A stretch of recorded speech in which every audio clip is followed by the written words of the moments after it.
Good morning. Good morning. Welcome to another VanChat Tuesday.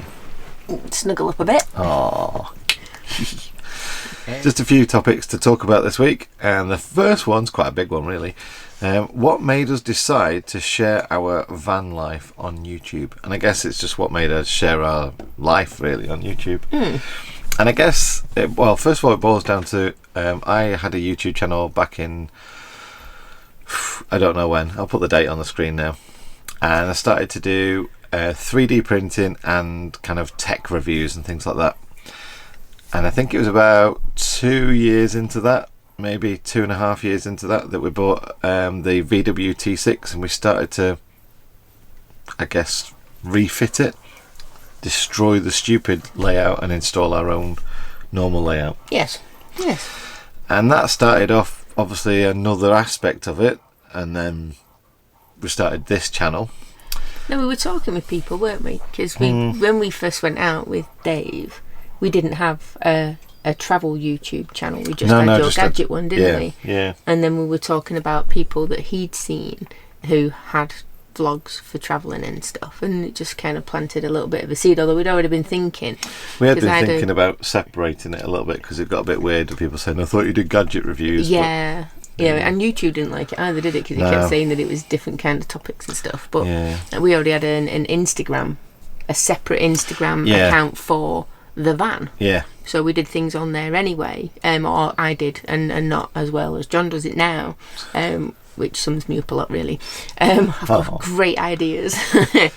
But yeah, so from that, we had that already, and then it just turned into, we wanted a bit of familiarity there, so the channel started off as Gadget John on Tour, as if like a side channel to the Gadget John. It was, because it was like, well, you are going around in a van, so it's like being on tour sort of stuff, so that was it, really. Yeah, and that was that, and it was a good call. Yeah, I like doing it. I like sharing where we went, and obviously the hints and tips side of what we did with vans and tech stuff, again, with van stuff. Yeah. So it allowed me to separate that. And as far as the bit about sharing it, that just came a bit more naturally, like you'd make a little holiday video for family and friends. Yeah. So our family are quite well dispersed throughout Europe, and we've got friends in America and stuff, so we thought, well, we'll make these videos so they can see what we get up to. Yeah, thinking that and then you guys really started watching them as well. Yeah, so they'd just be them watching it, and then that's it, and it did take off, and obviously it's still doing well, and we are still blown away, not complacent at all, still blown away at the number of people that watch our videos. So we are incredibly thankful, and still pinching ourselves a little bit that so many people watch them, and we love interacting with everyone. So it wasn't really a decision to share our lives, but it's just a natural progression of, the more you guys watched the video and started asking questions, the more we shared, like selling the house and the process of that, even going to car boot sales with all the stuff we were selling. So it's just like a progression each time of sharing everything we did, rather than just going away in the van and holidays and stuff, really. Yeah, and like you say, though, we listened a lot to the questions that people were asking us, because I mean, we had no idea. It's like, what do people want to watch? We watch enough, but we don't know if it's the same kind of thing. You don't want to be samey, but then when people ask you questions, and that kind of plants a seed as well. It's like, oh, okay, well, that's good. We'll do if that. They're interested in that, then so it's options and ideas are always appreciated. The next kind of topic is slightly related to that, and it is: do you ever feel like you need a holiday away from van life? We're kind of still in the holiday mode, really. We do still feel like we're on holiday every day. So I mean, on holiday, what do? You go to nice places, you spoil yourself a little bit, you don't worry too much about work, or what hour of the day it is, and stuff all like the other that. stuff that normally hinders your time to just do whatever you want to do. And within reason, you kind of just forget about other stuff and just enjoy yourselves. I mean, we have lie-ins when we can. It's obviously not all the time. If we've got exciting things to do, we're up and out and getting them done and stuff. And travel a lot. And we were talking the other day, like, our idea of a holiday from van life would be to drive to, like, south coast of Spain or Greece or somewhere like that and find an all-inclusive hotel that does, like, weekend rates and stuff that's dog-friendly, of course. Yeah. Park the van there, then go in, do all the all-inclusive, because we know we like food. This is not a surprise for anybody. Swim in the pool, all of this stuff, just for a couple of days, 3 days. Bit of sightseeing too. Yeah, but walking. Yeah, and then get in the van and then crack on with our holiday. Yeah. Still, with our adventure in the van. So yeah, the break for me would be to have someone else do all of the cooking. Yeah, and not have to worry about washing bedding and making the bed all the time and just emptying the loo. And emptying the loo, yeah. Posh poos and showers all around. There you go. So the thing with this van is, it does feel, especially now after the upgrade, that we are in a really posh hotel. Yeah. Because it's got everything and more than we ever thought. I mean, we started off, like, say, in caravans. Then we had a motorhome that we really didn't get on with. I think it was just too different at the time. And then we got the T6, and that was great, but just too small. Sounds like Goldilocks now. Goldilocks. There's a video about that. Well, I was thinking we're going to make another video about that. I might do it next week, and we'll have a little chat about our history from caravan to motorhome to camper van to bigger camper van back to motorhome. Yeah. Because some people out there, you might not know that we did all that, and you might not know we've been doing this for 20 odd years. And it might take you 15 videos to watch to get all of that history in one concise thing. So we'll do that next week. We'll have a chat about why we did each phase and that. But the change to this van recently, obviously just before lockdown, was just the perfect timing for that. But it does feel like it is, you know, a really kind of like posh little, what do you call it, like student one bed flat. Yeah. I mean, Bachelor we've pad. had people turn around and say, oh, it's like a little penthouse apartment, isn't it? Because we've got a mezzanine, like an upstairs at the back, and then all the different seating areas and stuff. And I think because it's a lovely finish, everything feels nicely done as well. It's no struggling with the other van. There was, you couldn't open the cupboard in the kitchen and go in the bathroom at the same time because the door would clash and you couldn't get the door open. So there's things like that there's none of that. It's just easy being in here. It's so easy, and I think that's what makes it feel very relaxing. It's wonderful. Cool. It's a good call. And the next little thing, and this is probably going to be quite interesting for us all to read the comments actually, and that is, do you use your onboard cassette toilet with the flap open or the flap closed? Yes, this is whilst actually in use. In use, yes. So do you open the flap, sit, use the loo, and then close the flap afterwards? Or do you sit, go to the toilet, and then open the flap, and then close the flap, and then leave, kind of thing? And it's quite interesting, this one, because like I said, we've been caravanning and all that for 20 odd years, and we were told straight from the get-go with our first one that you go to the toilet with the flap closed, you then open it, your stuff drops through. You put the lid down and then you open it. Yeah. And then you flush, and then that's it. And indeed, somebody backed this up with reading the 1980s manual from a Thetford cassette, where it said to do exactly that. With it closed. But obviously we know quite a lot of people now that live this kind of lifestyle, weekends, full-time, whatever.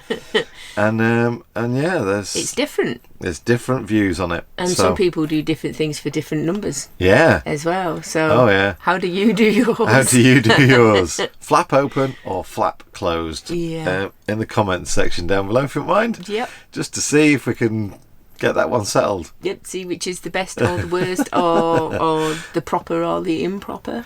I don't think there's a proper or improper, although some of you might argue. Absolutely, yeah. So there we go. No, it's good stuff. I like it. Although I've never talked about toilet habits so much before moving into a van. I know it's one of those things that comes out about a campfire. We'll be around the campfire, and on the second night someone will talk about toilets and be like, oh man, we made it to the second night before we started talking about poop.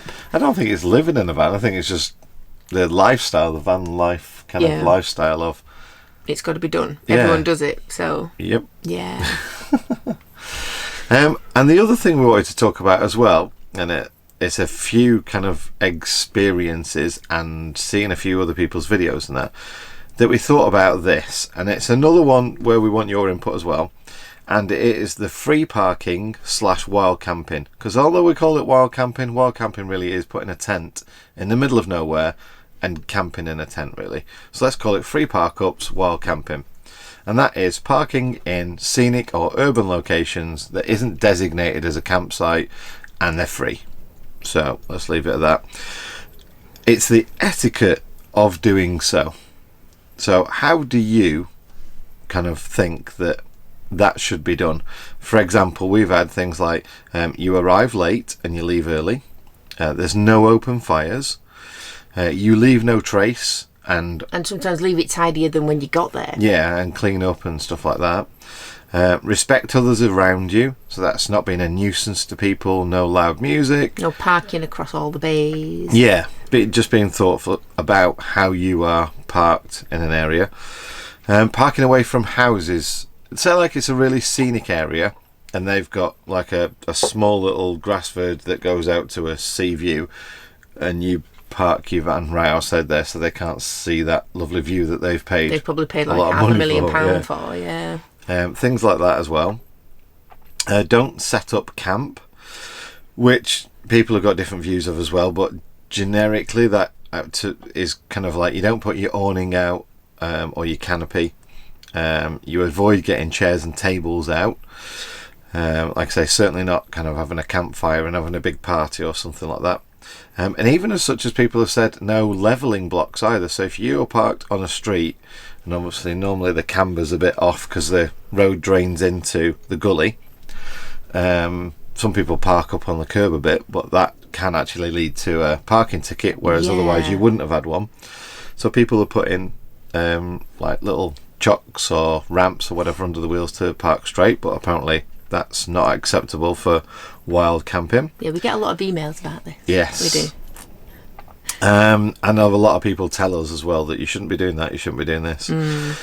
Things that we've personally found that ease, obviously we've talked about all the problems we've had with people where we've parked up, and things that ease the issues of people bothering us seem to be that you basically drive up to the spot and instantly close all the blinds, so no one can see if you're in the van or not.